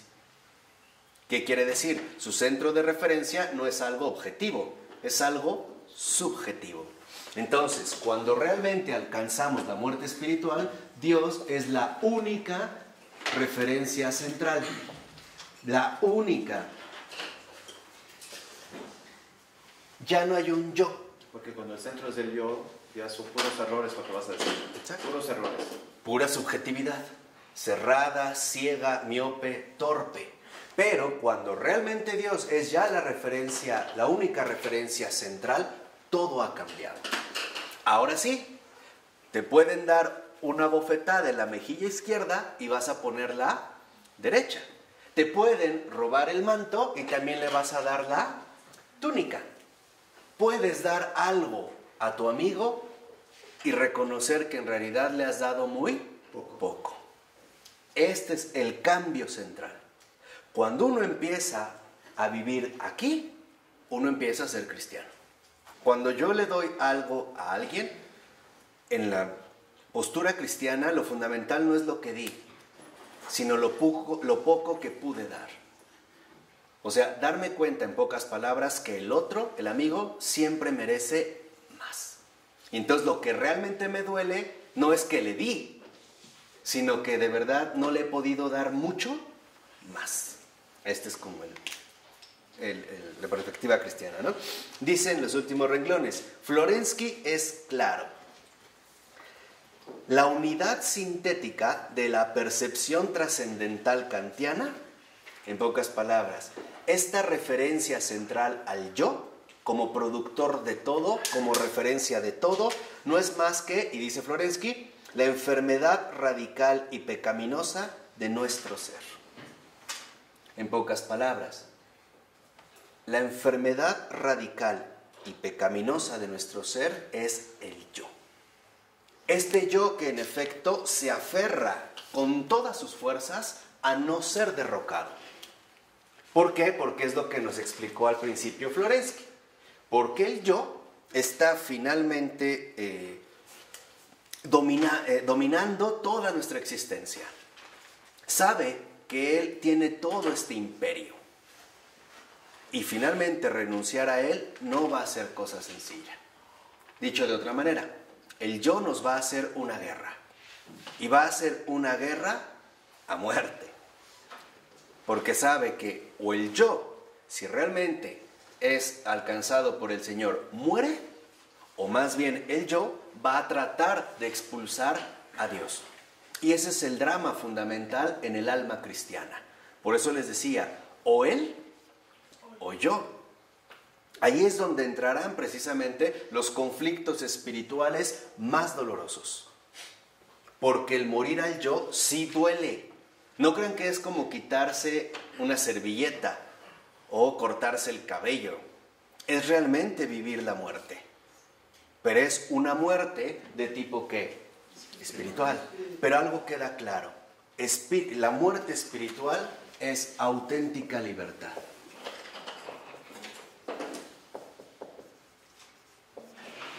Y por lo tanto, salvación. Entonces, podríamos decir, dicho brevemente, ¿qué es, digamos, lo que de alguna manera aquí ocurre? Lo que ocurre precisamente es que entonces, en esta muerte espiritual, como auténtica libertad, no es más que el camino profundo de la salvación. Y lo que precisamente quiere Dios es salvarnos. ¿Pero qué crees? El yo no quiere que lo salven. El yo no quiere ser salvado. Quiere precisamente, ¿no?, quedarse encerrado en sí mismo. Entonces, lo que realmente rechaza a Dios es el yo. Ahí está donde, ahí radica precisamente la enfermedad mortal de nuestra realidad humana. Tú nada más piensa un poquito en tu vida ordinaria. Qué difícil es morir al yo. Date cuenta de algo. Todos los conflictos humanos, mayores y menores, fueron choques frontales entre ellos. Qué difícil es ponerse de acuerdo en algo, porque siempre un yo quiere aplastar y dominar al otro. Un ejemplo práctico. ¿A dónde vamos a comer? No, pues, vamos a las carnitas. Ay, no, pero, no, yo estoy a dieta, a mí se me sube el colesterol, a mí no me gusta. Bueno, entonces tú decides, pues no sé, otra cosa. Bueno, entonces no, es que yo no sé, tú, y empiezan los choques. Hasta que llega un momento en el que en efecto se repelen de tal manera que ni fueron a comer, ni comieron bien y terminaron enojados. Esto es muy común. Queridas ambos. No. Arranca ese yo. Anula ese yo. De hecho, lo que en realidad el Señor lleva a cabo en el alma es su gran obra de salvación. Y siendo sinceros, no la tiene fácil. Porque el yo no se deja. No se deja. No se deja, ¿eh? Se revela. El morir al yo implica que tu atención ahora se dirija por completo al prójimo. Y esto no es sencillo. ¿Por qué? Porque el yo siempre va a tener 1001 pretextos para volverse a trincherar en su propia fortaleza. Por ejemplo, oye, ve y dile o ayúdale. ¿Yo por qué? Ve tú. Oye, pero mira, ayúdalo. Yo ya le he ayudado mucho. Y ahí es cuando entran literalmente las divisiones, ¿no? Las separaciones. Porque en último término, el yo es justamente lo más anticomunión que poseemos. Eso sí. Es la raíz radical de la ausencia de comunión. O se dice mucho que Dios lo ayude, ¿no? Mientras Dios lo ayuda, ayúdale tú. Claro, porque a ti te está mandando a esta obra, ¿no? A ti te está mandando. Por eso les decía que hoy en día, como modernos, estamos intoxicados o plenamente envueltos en el yo. Es muy fácil decir que se ponga a trabajar. Pero el Señor no te dijo que dieras tu opinión. Te dijo que tú manifestaras su acción en el mundo. Si Él trabaja o no, a ti no te interesa. Porque eso es parte del yo. Es la manera en la que yo veo al mundo. Entonces, en lugar de pedir, porque hoy hasta somos bien hábiles, decimos, es que estar dando limosna fomenta más que la gente sea huevona y no trabaje. Sí, pero en realidad esto no es más que el fomento de una boca floja que se nos hace fácil muy hablar, o se nos hace muy fácil hablar. Precisamente, ¿por qué? Porque lo que vamos a tratar de resguardar de todos los modos posibles es al yo. Entonces, por ejemplo, cuando el Señor nos dice, yo, nosotros ¿qué le decimos? No, yo. Sí, sí. El Señor nos dice, no, yo, ¿qué le decimos? No, yo.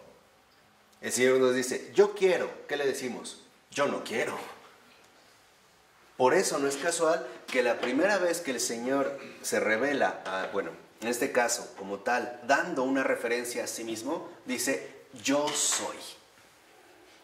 Yo soy el que soy. Porque esto nos adentraría, lo comento de pasada, a un profundo misterio teológico. Dios es un yo, pero es un yo comunitario, es un yo trinitario. Yo se los dejo para que lo piensen. Nosotros no. Nuestro yo no es comunitario. Nuestro yo es un yo solitario. Dividido por el pecado. Claro, está encapsulado. ¿Y de qué manera? Que este yo, raíz del pecado, es precisamente el aislamiento, la soledad y la destrucción.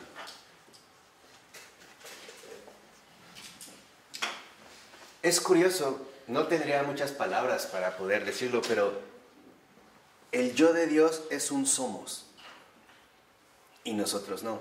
Nuestro yo es yo y nadie más. Todo queda excluido. Por eso el Señor dice, yo soy el que soy. Lo vemos, ¿no? En un pasaje extraordinario con Jesús en San Juan, cuando van finalmente a apresarlo. Y él se levanta, ¿no? ¿A quién buscan? A Jesús de Nazaret. Yo soy. Se desmayan. Nadie los empujó, no estaba ahí Tomás atrás para aventarlos y que se cayeran. ¿Por qué se caen? Por este yo. Porque el yo de Dios es el yo que todo lo fulmina. Ante este yo pleno, nada se le opone. Por eso después se vuelven como a levantar y les dice, ¿a quién buscan? A Jesús de Nazaret. Soy yo. Ya le cambió. Ahí ya se pone, vamos, como un hombre pleno y ya entonces lo agarran. Pero es esencial que nosotros veamos, ciertamente, qué tan apegados estamos a este yo. Hay 3 indicadores fundamentales para que te des cuenta qué tan apegado estás al yo. El primero es, si para ti lo más importante eres tú mismo o los demás.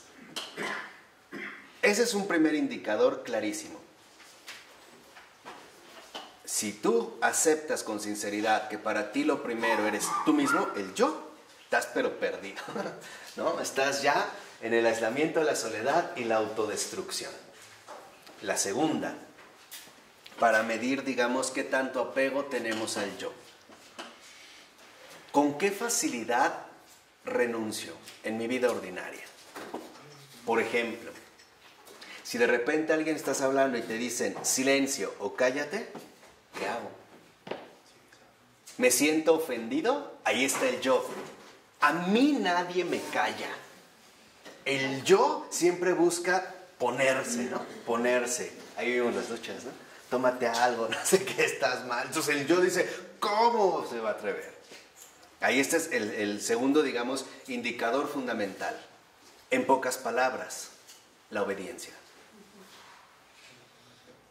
Por eso les decía, únicamente se puede amar la obediencia cuando no hay un yo que estorbe. Cuando uno tiene la referencia central única en Dios, porque sabemos que esta obediencia es únicamente en referencia ¿a quién? A Él. Esto nos permite entender con mucha claridad por qué una Santa Rita de Casia soportó tanto. Y solo se puede soportar cuando no hay un yo que se queja, sino un él que lo aguanta. ¿Sí o no? Es que de verdad esta clase es muy, muy importante, ¿eh? Porque vamos avanzando. Eso es fundamental, que aquí vemos cuál es el enemigo. Y nuestro siguiente curso lo que vamos a aprender es cómo tomó fuerza. ¿De dónde surgió? ¿Cómo es que se llevó a cabo? En esta referencia al yo, o sea, en una postura clara que es no a él, Dios no, sino el yo humano, o sea, el imperio terrorífico del yo. Esa es la invención de la autonomía.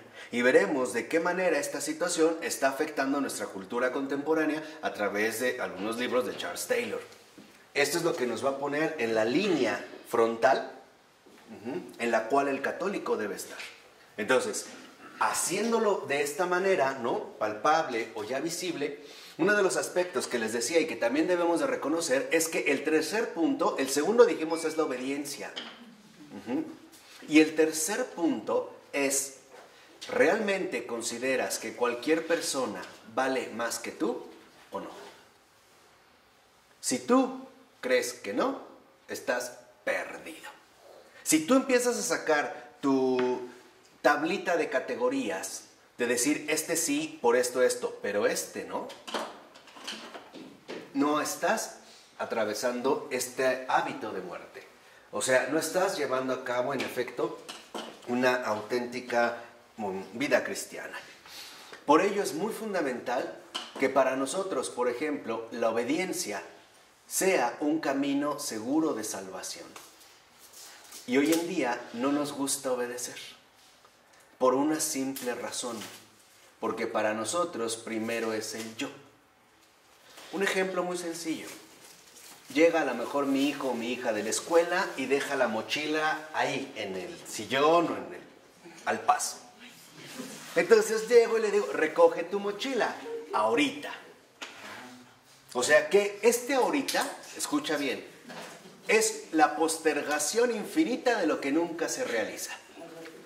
Porque la segunda vez ya te cambiaron el tono, ya no es quita tu mochila, ya te dije que quites la mochila. Ya la tercera es chanclazo, ya, o cachetada, o a ver qué encuentran a la mano. Te estoy diciendo, y no solo eso, siempre haces lo mismo, eres una huevona, floja, esto, el otro, ya ves, contigo nunca cuento. Bueno, pero si nos regresamos al punto central es cuando alguien dice ahorita, lo que en realidad está manifestando es grave. Lo que está diciendo es, yo no quiero. No me interesas. Y esto es lo grave. Por eso solo se puede vivir la obediencia a partir de la muerte espiritual. Ahora entendemos por qué cuando el Señor le dice a Adán y a Eva que no coman de ese fruto, no les está prohibiendo. Les estaba haciendo una invitación. ¿A qué? A vivir. Porque en efecto sabe que si no se ejecutan en este entrenamiento de vida, al final, ¿qué les iba a pasar? Morir. En otra palabra, lo que el Señor quería no era prohibirles la ciencia. Lo que quería era evitarles la muerte. Precisamente para que fueran entendiendo poco a poco en qué consiste la auténtica vida eterna. ¿Ahora entienden el papel fundamental que juega en la salvación la obediencia? Debe ser pronta y alegre. ¿Ya? O sea, no hay, digamos, a veces excusas para llevar a cabo algo en contra. Por eso es fundamental que nosotros trabajemos todos los días en la obediencia. Trabajemos todos los días en la humildad. Porque mientras más trabajemos en la obediencia y en la humildad, más avanzaremos en la caridad. No se puede vivir la caridad sin obediencia. No se puede vivir la caridad sin humildad. Entonces, si hemos seguido realmente estos puntos, lo que sí también podemos ver es que para que nosotros podamos ver como Dios, necesitamos verlo a Él. O sea, necesitamos entrar en contacto con Él. Es lo que dice Florensky en la página 726. Al iniciar el párrafo, dice: la lógica de la reflexión avanza un paso más. Para poder ver las cosas de otro modo, es necesario ver a Dios. Dice Florensky, solo entonces se es capaz de percibir en Él todo el ser, comprendido uno mismo. Solo entonces nuestra contemplación del mundo puede ser objetiva. Sin embargo, aduce Florensky, comentando la frase bíblica, nadie puede ver a Dios sin morir. O sea, ¿qué significa ver a Dios?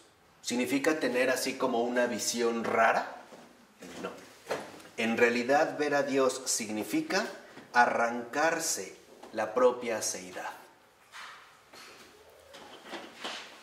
En otras palabras, más muere el yo, más veo a Dios.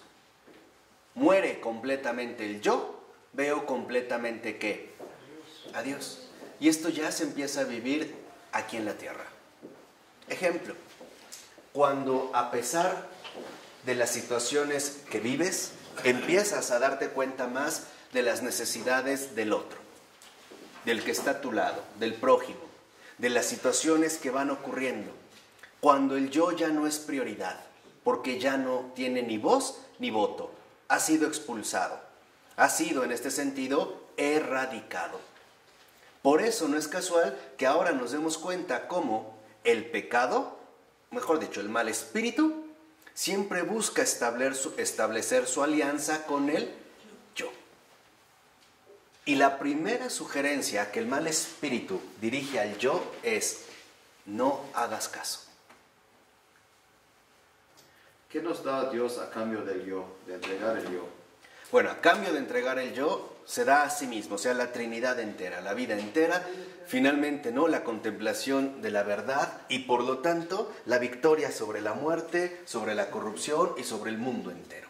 Nos lo da todo, nos da el reino de los cielos. Dice Flores que la belleza también. ¿Sí? O sea, digamos, en esta entrega, justamente lo que nosotros empezamos a percibir y empezamos a ver es esta belleza que brota dentro de toda la realidad. O sea, que resplandece literalmente la obra divina. Por esto es muy fundamental, había mencionado Florensky, que nosotros nos demos cuenta que esta raíz del pecado, el yo, es justamente la seidad. Y con esto es con lo que hemos tratado de estar combatiendo a lo largo de todo este curso. Fuimos viendo el camino, fuimos viendo el modo, fuimos viendo ¿no?, las manifestaciones, las apariciones. Comenzamos por una ascética. Dijimos, después de la ascética venía una temática, al final venía una práctica. Y en pocas palabras, Florensky, ¿en dónde nos quiere? Pues en el cielo. Pero él ya sabe y ha experimentado que no podremos acceder al cielo si antes no arrancamos esta seidad. Y para arrancar esta seidad se trata únicamente de decirle sí a Dios. Entonces, aquí es donde entra, por ejemplo, un aspecto central. A veces la muerte espiritual, o sea, la anulación del yo, nos lleva incluso a ser negligentes con uno mismo. Porque ya no hay un yo que se cuide. Por eso es que a veces el cura de Ars podía pasar horas sin comer, hasta se le olvidaba. Y cuando, no, padre, ya véngase a comer, pues es un cura de parroquia, es un padrecito cualquiera, en un pueblito cualquiera. Entonces llegaba, apenas iba a sentar, a lo mejor agarraba una frutita, decía, padre, es que lo quieren confesar, la olía, la dejaba y se iba. ¿Por qué lo podía hacer tan fácil? Porque ya no estaba esclavizado a su propio yo. Por eso podía pasar hasta 16, 18 horas en el confesionario, sin salir, de corrido. Esto solamente lo puede hacer alguien que en efecto ya ha ido experimentando cada vez más la auténtica ¿qué? Muerte espiritual. Por eso vemos cómo para los mártires la muerte no os causa espanto, porque ya no están atados a los lazos de la tierra.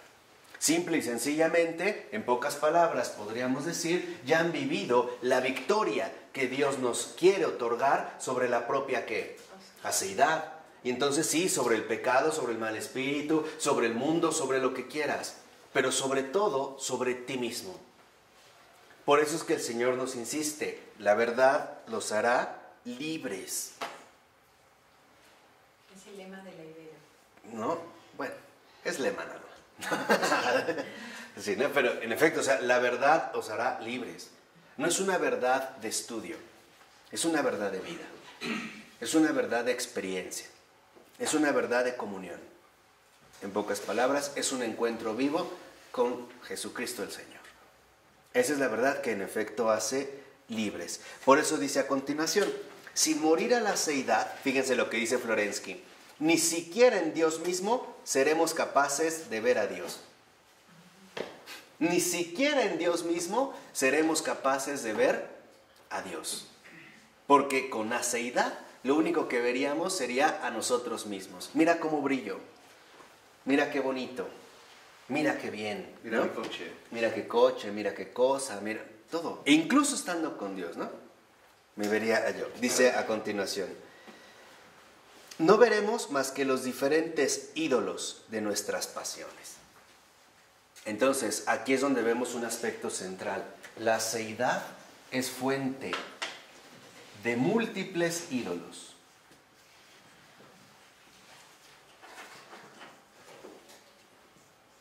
Y no me detengo a describirlos porque la verdad no acabaríamos.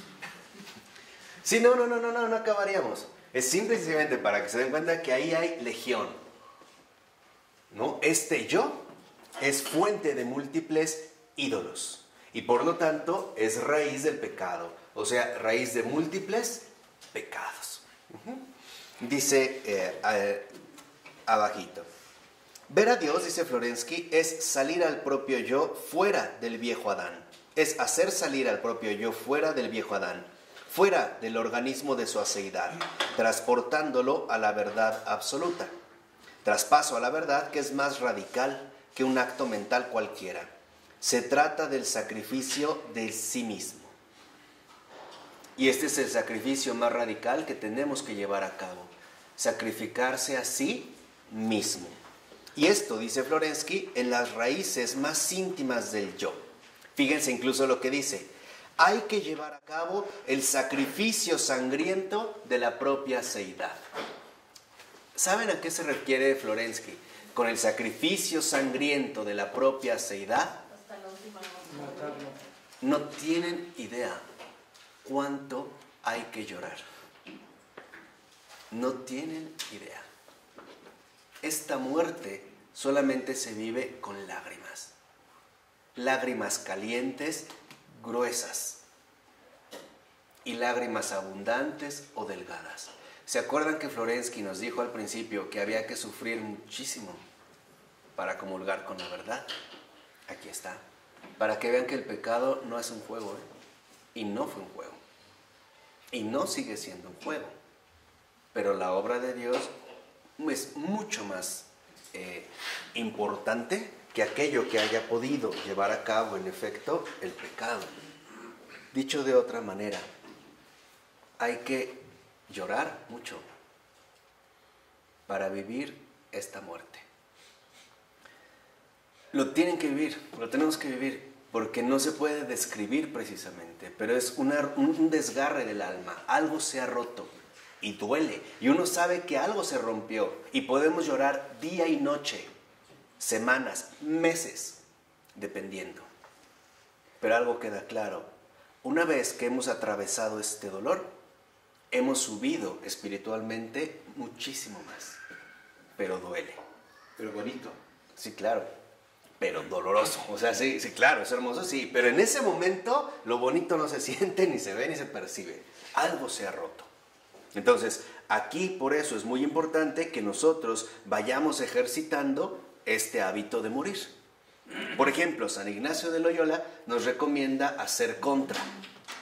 El hacer contra es precisamente trabajar la obediencia y la humildad. Por ejemplo, decía, si de repente tú ves que quieres algo con gran insistencia, proponte lo contrario. Por ejemplo, si de repente quieres hablar mal de alguien, haz contra. Entonces, ya vi que quiero hablar mal de alguien, pues ahora no quiero, ¿no? Me retraigo. Y al revés, si de repente ves que tienes que hacer una obra de caridad y no quieres, haz contra. Ah, pues ahora quiero. Pero esto cuesta. Pero algo es un hecho. Mientras más avanzamos en este camino, más fácil se realiza. Hasta que llega un momento en el que ya no se realiza un combate. Ya no. Ya es mi vida normal. Lo que en un principio me era realmente doloroso, después me resulta incluso gozoso, ¿no? Esta ya es parte de las transfiguraciones extraordinarias que vive el alma cristiana. Pasa de lo doloroso y difícil a lo fácil y gozoso. Vamos, es como un pequeño adelanto de la cruz a la resurrección. Pero lo tenemos que atravesar, todos. Así que lo único que yo les puedo decir es muy sencillo. O aprenden a ir muriendo a ustedes mismos día con día, o llegará el momento en el que tendrán que dejar todo de golpe. Y el problema es que no van a saber cómo hacerlo. Y ahí lo único que van a encontrar es angustia miedo, desesperación. Y esto creo que de alguna manera el Señor también nos da el modo de poder llevarlo a cabo. Dice 2 renglones abajo el texto. Uno puede efectivamente superar el miedo a la muerte por el horror a la vergüenza. O sea, finalmente, ¿no? Yo acepto la muerte para que no hablen mal de mí, para que no quede mal. Dice a continuación, a la vergüenza o al fracaso que ha sufrido en una de sus pasiones. Por ejemplo, cuando una persona se ve terriblemente decepcionado por algo, una infidelidad, y entonces piensa en la muerte. En este caso, en el suicidio. Dice a continuación, y esto confirma que, dice Florensky, el espíritu de conservación de la seidad es tan fuerte que supera incluso el terror paralizador del instinto vital. O sea, en pocas palabras, a veces prefiero morir con tal de que mi yo no se vea derrotado. Y esto no es un sacrificio. Eso sigue siendo un acto de soberbia, o sea, una insolencia. Era un poco como ocurría quizá entre los antiguos, sobre todo en los romanos, ¿no? Si en un combate alguien caía y se le perdonaba la vida, era una ofensa. Ellos mismos, ¿no? Se ponían aquí para ser aniquilados, con tal de que se mantuvieran, el yo siempre se mantuviera inquebrantable. El honor. ¿No? O sea, en este caso, bajo una ética del honor. Prefiero morir antes que ser avergonzado. Esto pasa, por ejemplo, con muchos millonarios o que trabajaron en la bolsa, se fueron a la quiebra y se suicidan. Porque el yo no les permite presentarse arruinados ante los demás. O al revés, ¿no? O hombres quizá adultos que ya tienen problemas de erección. Lo menciono para que vean nuestra realidad ordinaria. Entonces, yo ya no soy un hombre, entonces ya no sirvo para nada, entonces me aniquilo. Dice ahí mismo a continuación, escuchen, si esto sucede así, cuando la seidad es afectada superficialmente en alguna de sus manifestaciones, la lucha es tremendamente más encarnizada cuando se trata de ella misma en su propio ser. Y entonces, la victoria sobre ella es una muerte más profunda que la mera muerte física. Ahí es donde les decía, cuando ya realmente hemos alcanzado el auténtico nivel espiritual. Hay personas que se sienten ofendidas por su yo, cuando solamente se ve atacado, vamos a decirlo así, como decía Florensky, un aspecto meramente superficial. Ejemplo, ¿cómo voy a ir yo así a la fiesta? No, ¿cómo voy yo a presentarme de esta manera? ¿Cómo me voy a poner yo estos zapatos? ¿Cómo voy a salir a la calle con este barro? ¿Qué van a decir de mí? Pura banalidad. Por no decir pura estupidez. Puras trivialidades. Si así nos afecta el yo, imagínense cuando se trata realmente de una cuestión espiritual profunda. Ahí sí conoceremos lo que es sufrir. Lo demás no es sufrir, es capricho. Ahí sí experimentaremos esta muerte. Les decía, es un combate radical. Por ello dicen los dos últimos renglones. En definitiva, dice Florensky, morir al mundo es un gran misterio que nosotros, que no hemos muerto, no podríamos comprender. Y tiene razón. Por ello es fundamental que le pidamos al Señor que nos conceda comprender este misterio. Que realmente sabemos que no es fácil, pero que es lo mejor. Porque en último término, que haga nacer en nuestros corazones el único deseo fundamental, verlo a Él, estar con Él, permanecer con Él. Y que este sea especialmente el regalo para Ronnie y para Sandra. Para que sean esta luz del mundo que hoy en día tanto se necesita. ¿De acuerdo? En nombre del Padre, del Hijo y del Espíritu Santo. Amén.